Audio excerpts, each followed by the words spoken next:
On May 24, 1941, an explosion that the entire world heard thundered in the cold waters of the Denmark Strait. Britain's largest warship, the battlecruiser Hood, the pride of the Royal Navy, broke in half and sank in a matter of minutes. Of the 1,418 crew members, only 3 survived. 3 people from an entire floating city.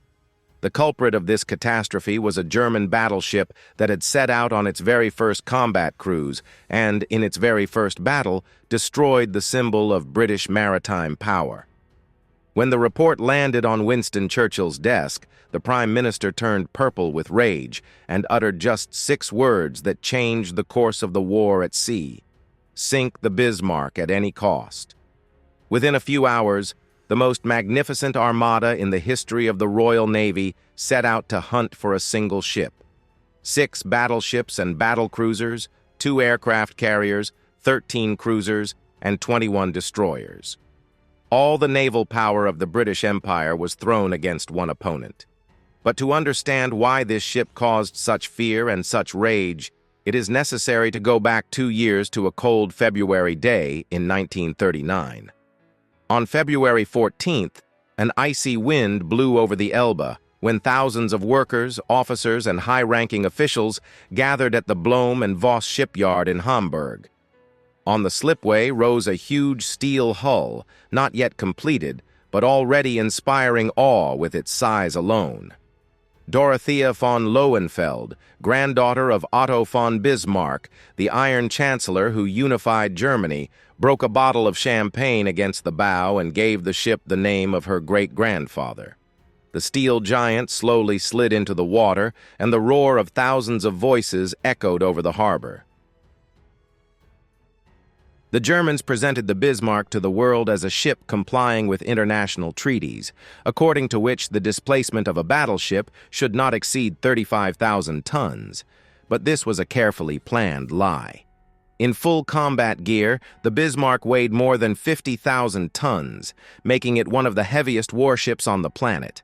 The hull length was 251 meters, the width reached 36 meters, and the cruising range exceeded 10,000 nautical miles. 8 main battery guns and 4 turrets fired shells weighing almost 800 kilograms to a distance of over 35 kilometers. An armor belt more than 320 millimeters thick encircled the vital compartments, and a sophisticated system of watertight bulkheads made the ship practically unsinkable by the standards of its time. Radar allowed for detecting targets earlier than the enemy could notice the Bismarck itself, providing a colossal advantage in battle, especially in bad weather. In August 1940, the battleship was officially commissioned, and command was taken by Captain Zur Z. Ernst Lindemann, an experienced career officer with a reputation as a hard-working professional. Under his command was a crew of more than 2,200 people, of whom about 1,960 were enlisted sailors. Berlin demanded that the Bismarck be sent into battle as soon as possible, but sea trials revealed a serious flaw. The ship could practically not maneuver using its engines alone. Without a properly functioning steering system, it became clumsy and unpredictable. Engineers rushed to fix the problem, but fate seemed unwilling to let the battleship out of port. First, an accident in the Kiel Canal blocked the way, then winter ice clogged the fairways, and then overcrowded docks prevented full-scale work. Captain Lindemann watched with growing irritation as months passed, while his mighty ship stood idle at the pier. By the spring of 1941, the situation at sea for Germany was difficult.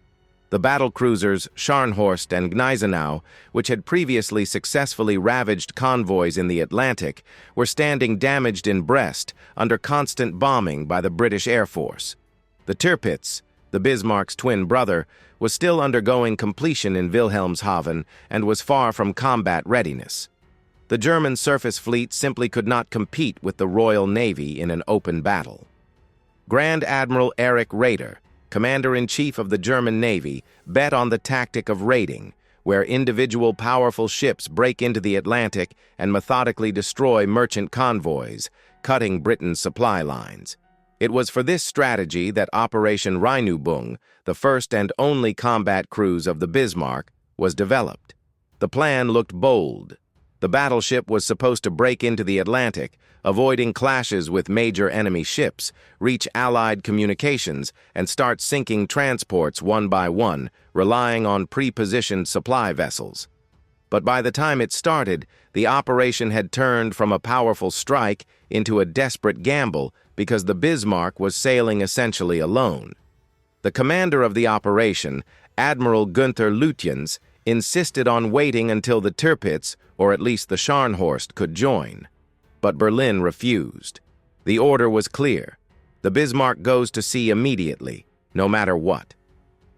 On May 18, 1941, under a low gray Baltic sky, the Bismarck left Gotenhafen accompanied by the heavy cruiser Prinz Eugen and 3 destroyers.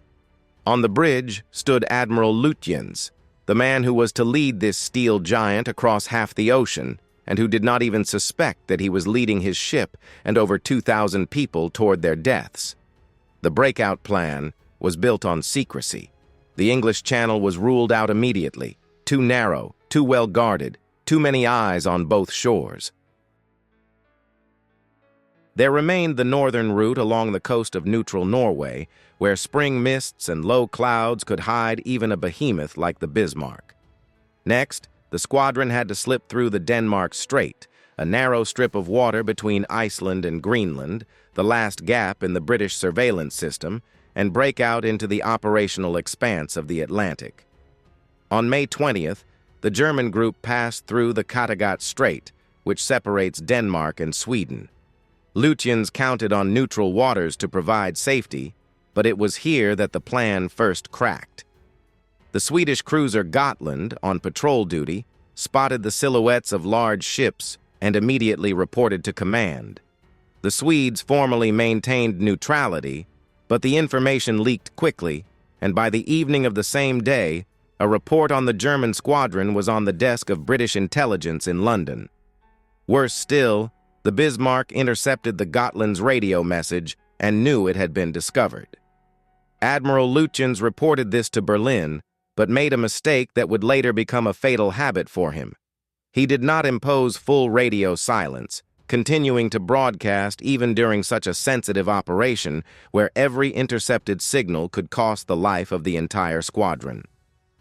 The next day, May 21st, a lone British Spitfire piloted by Michael Suckling rose to an altitude of about 8,000 meters and passed directly over the German ships anchored in the Norwegian fjords near Bergen. Suckling took several photographs from above in which both the Bismarck and the Prinz Eugen were clearly visible. Now the British had more than just a report from neutrals. They had photographic confirmation. Admiral John Tovey, Commander-in-Chief of the Home Fleet, declared a full combat alert. The battlecruiser Hood, the newest battleship Prince of Wales, and 6 destroyers were ordered to set out from Iceland for the intercept. That same evening, the German squadron left Bergen, and here Lutyens made another mistake, the price of which would become apparent later. The Prinz Eugen refueled from the tanker Vollen, but the Bismarck itself did not. The reasons remain a subject of debate. Some historians believe the admiral was in a hurry to leave before the British struck from the air. Others believe it was simple overconfidence. One way or another, the Bismarck headed into the ocean with incomplete fuel tanks. And every mile covered at extra speed, every evasive maneuver, brought closer the moment when fuel shortage would dictate decisions instead of tactics. On May 22nd, the escorting destroyers turned back. Their tanks were not designed for an oceanic cruise. From that moment, the Bismarck and the Prinz Eugen were left alone amidst rapidly deteriorating weather. For Lutyens, this was rather a blessing. Storms and fog hid his ships from enemy aircraft more reliably than any escort. On board the battleship, continuous preparation for battle was underway. Anti-aircraft crews practiced firing in the cold wind. Torpedo compartments conducted final checks. Observers, their eyes stinging, peered into the gray gloom, trying to discern any sign of the enemy. Engineers in the engine room did not leave their posts around the clock, realizing that any failure in the power plant could ruin the entire breakout. By May 23rd, the Bismarck entered the Denmark Strait, pushing 27 knots. Visibility dropped to a few miles. Morning fog lay on the water, turning the horizon into a solid gray wall. Despite the fact that summer was only a few days away, the strait was littered with icebergs that drifted out of the mist without warning, forcing the helmsman to make sharp turns and zigzag the ship through the icy waters north of Iceland. The passage between the edge of the pack ice and the minefields off the Icelandic coast was narrow, and the Bismarck moved through it as if through a corridor where every turn could lead to a collision with ice or discovery by the enemy. And the enemy was not long in coming. At dusk, German radar operators detected a target at a distance of about 40,000 meters. It was the British heavy cruiser Suffolk, equipped with one of the most advanced radar sets in the Royal Navy. Its radio operator was already transmitting the coordinates of the German squadron to all ships within reach. The tracking had begun, and the Bismarck lost its main trump card, invisibility. Soon, the Suffolk was joined by a second heavy cruiser, the Norfolk, which approached too closely. The Bismarck's main battery roared 5 times, and 3 salvos landed directly on the Norfolk's deck before it could lay a smoke screen and vanish into the fog. But the recoil of its own 15-inch guns was so monstrous that the vibration knocked out the Bismarck's forward radar. The battleship went blind on one side, and Lutyens ordered the Prince Eugen to move ahead and take over the role of the squadron's eyes. Then the admiral tried to pull off a daring maneuver. The Bismarck turned 180 degrees, intending to catch the pursuers on a meeting course.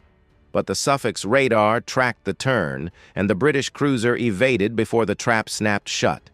This game of cat and mouse continued all night long.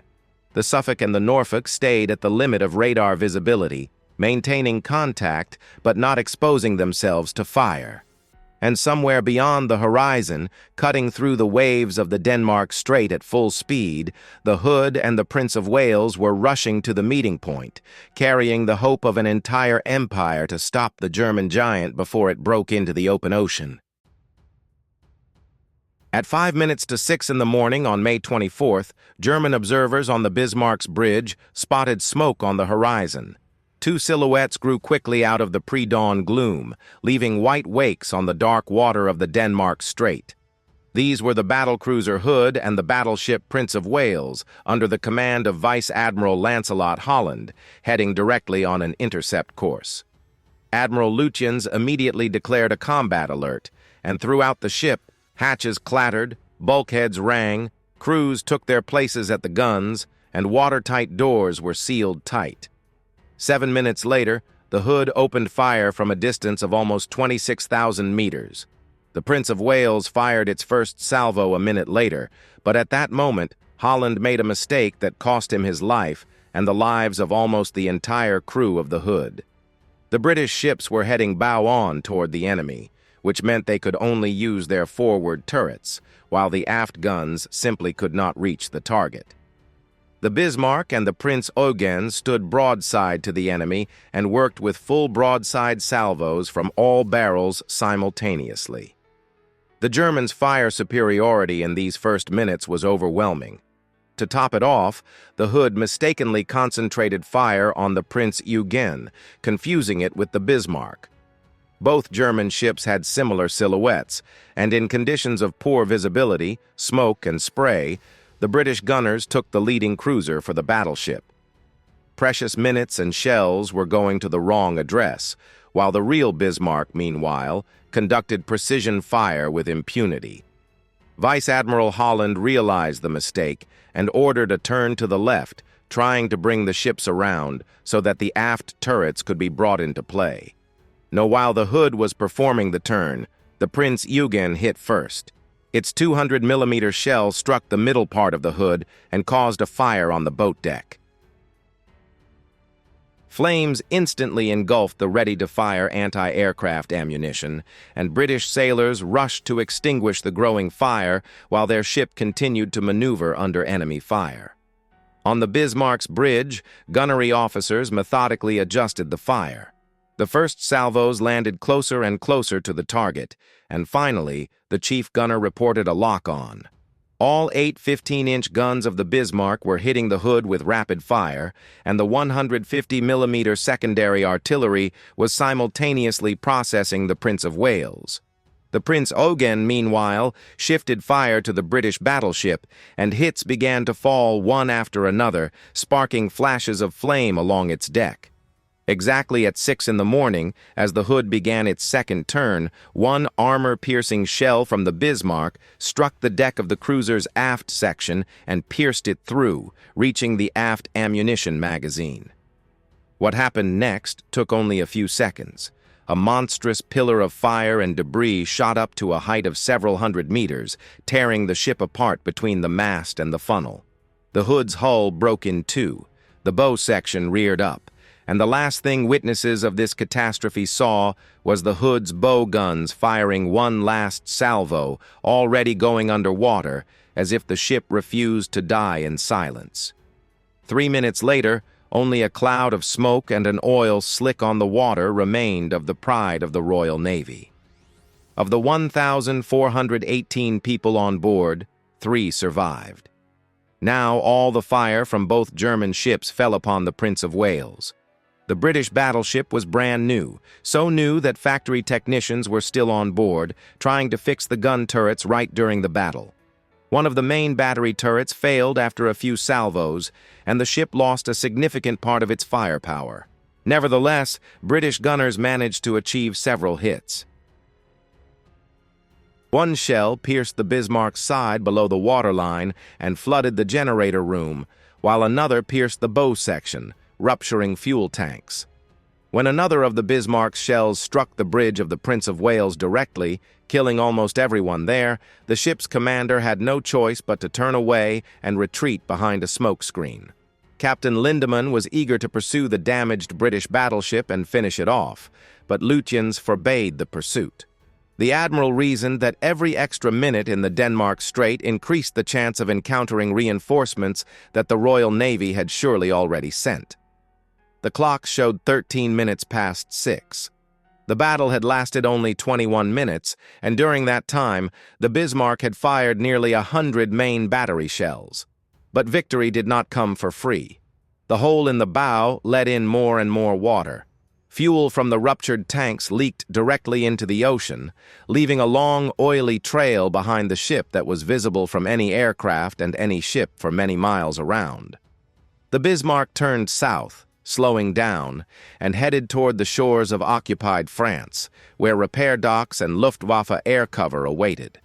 But the oil slick on the water trailed behind like a treacherous tail, pointing the pursuers in the exact direction, and it was impossible to erase this trail. At 8:01 in the morning on May 24th, Lutyens went on the air and transmitted a short report to Berlin. Battlecruiser, probably Hood, sunk. Another battleship damaged. 2 heavy cruisers maintained contact. For several hours, the Bismarck headed south through stormy seas, and it seemed as if the ocean had swallowed it.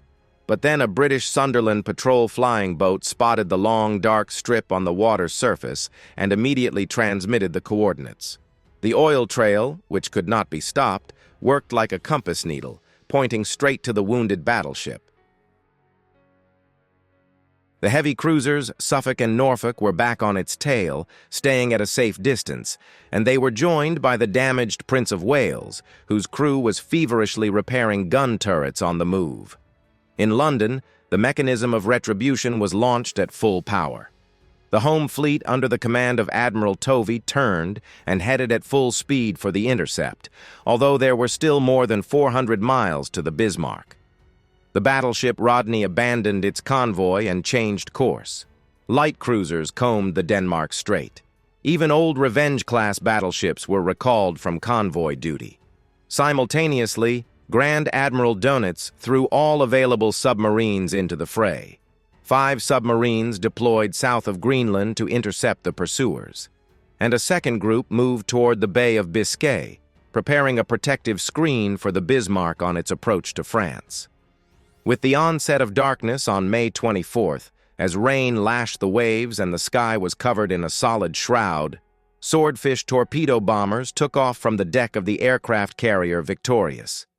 These machines looked like visitors from a past war.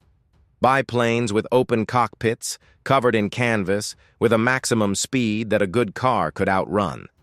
The attack was led by Lieutenant Commander Eugene Esmond.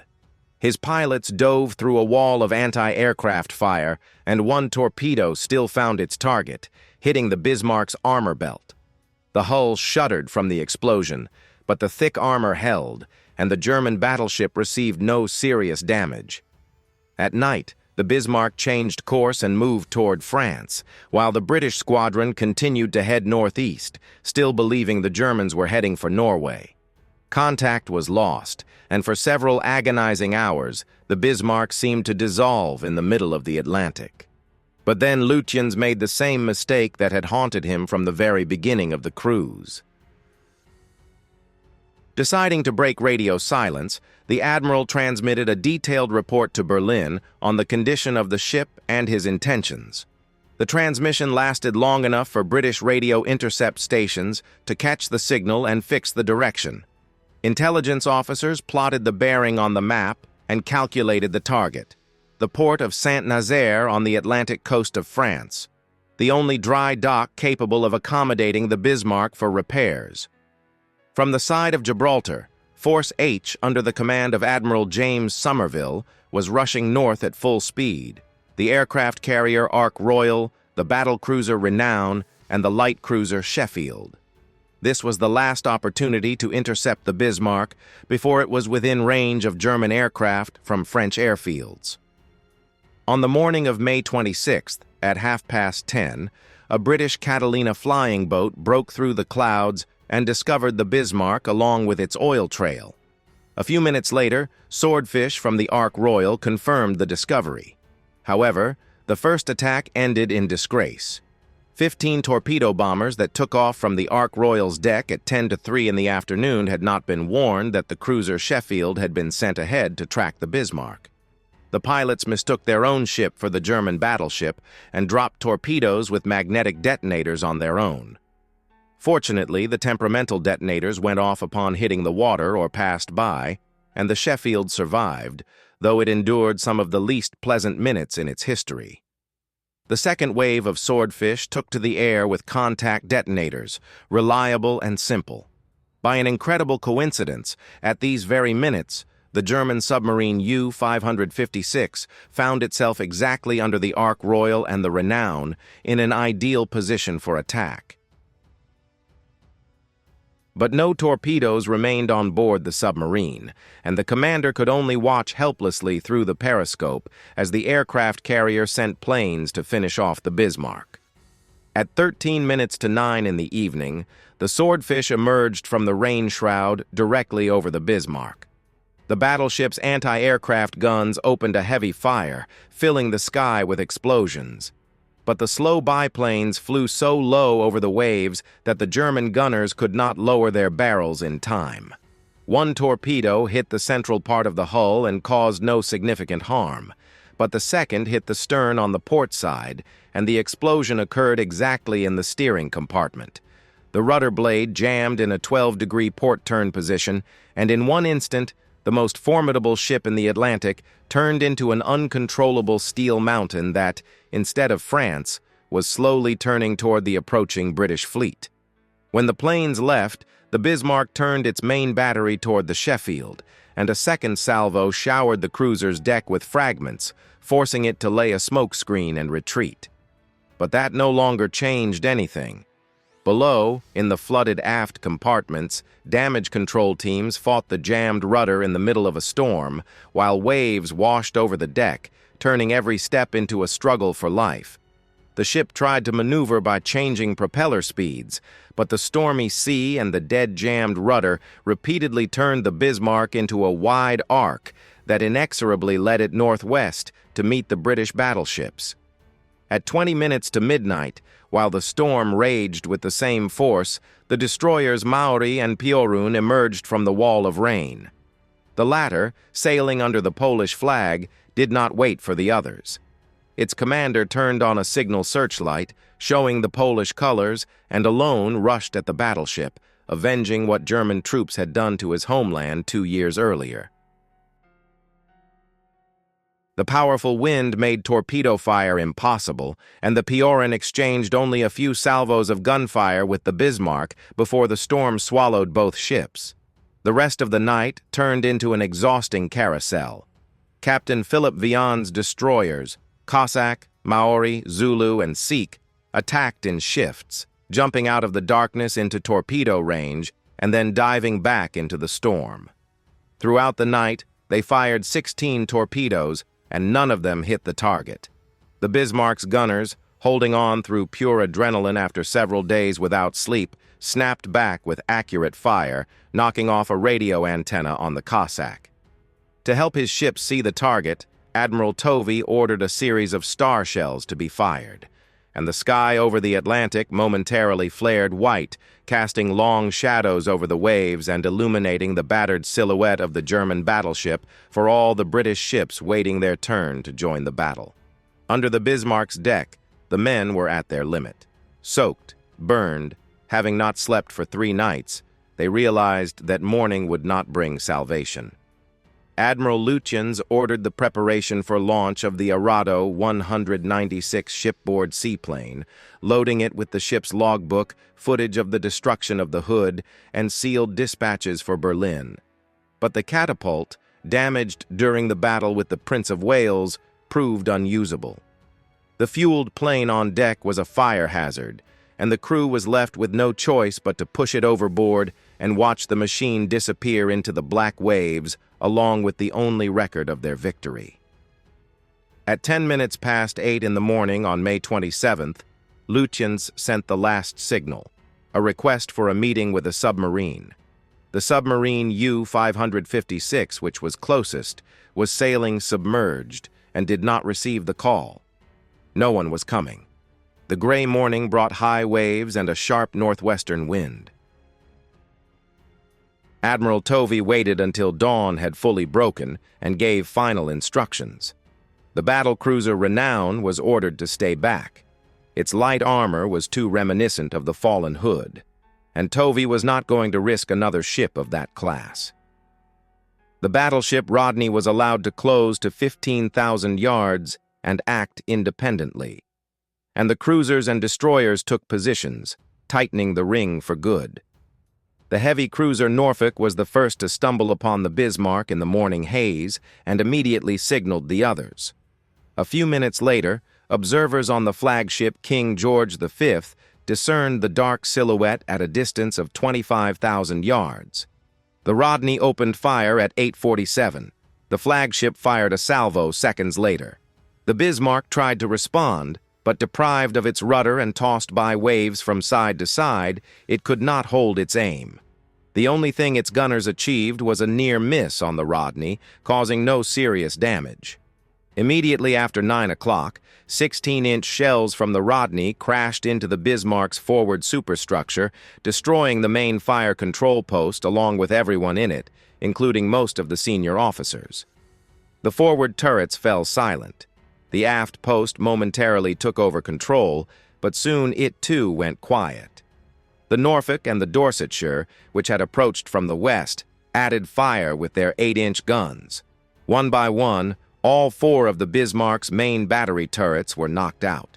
The senior surviving officer, First Officer Hans Oels, rushed through the compartments, shouting the order to scuttle, open the watertight doors, stop the fight for survival, set the scuttling charges, abandon ship. But a shell from the King George V pierced the armor belt and exploded in the aft mess hall, killing Oels and more than 100 sailors.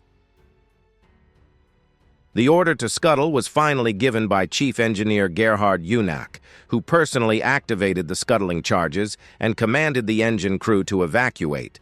The Rodney closed to 3,000 yards, firing at the Bismarck practically at point-blank range, salvo after salvo. and the King George V fired plunging fire, piercing the decks from above. By 10 in the morning, both British battleships had almost exhausted their fuel, while the Bismarck rolled onto its port side, its stern going deeper and deeper. Tovey gave the order to withdraw, and the Dorsetshire fired the final torpedo into the already submerged port side. At 10:40, the Bismarck capsized and went under water. During 106 minutes of battle, the British fired about 2,800 shells. The next morning, the Dorsetshire and the Maori picked up 110 people from the icy water. An alarm about a possible submarine periscope forced the cruiser to abort the rescue, leaving hundreds of people in the water. British midshipman Joe Brooks jumped overboard and helped wounded Germans onto the ropes. Among them was a sailor who had lost both hands and was holding onto the rope with his teeth. Later, the submarine U-74 saved 3 more, and the vessel Saxonwald picked up 2.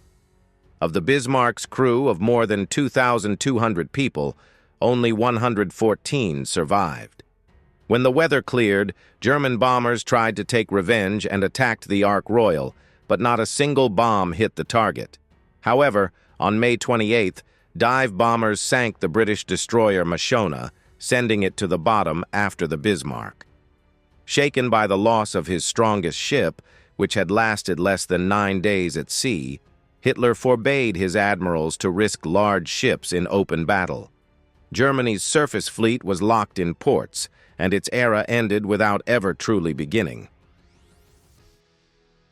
If you like this story, give it a like, write in the comments which ship of the Second World War impresses you the most, and be sure to subscribe to the channel so as not to miss new episodes.